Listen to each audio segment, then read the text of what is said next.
আমি গত 24-25 এবং 25-26 2 বছরের জন্য সভাপতি হয়েছিলাম।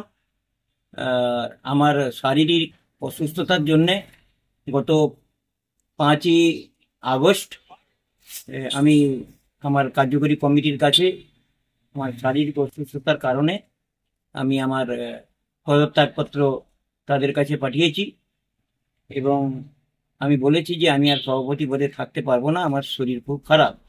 ওনারা বলেছেন ঠিক আছে, আমরা এই ব্যাপারে চিন্তা ভাবনা করে দেখছি।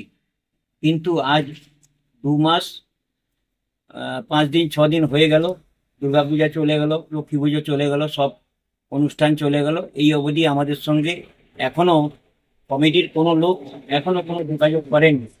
তাই আমি আজকে মনে করলাম যে আমার বেলদার যে আমার 450 থেকে 500 জন ব্যবসায়ী বন্ধুরা আছে, তাদেরকে আমার জানিয়ে দেওয়ার প্রয়োজনীয়তা আছে যে আমি আর সভাপতি পদে নেই। এবং কমিটির কাছে আমি অনুরোধ করছি যে আমি সভাপতি না থাকার কারণে আপনাদের যে অসুবিধার মুখে আমি ফেললাম, তার জন্য আমি দুঃখিত।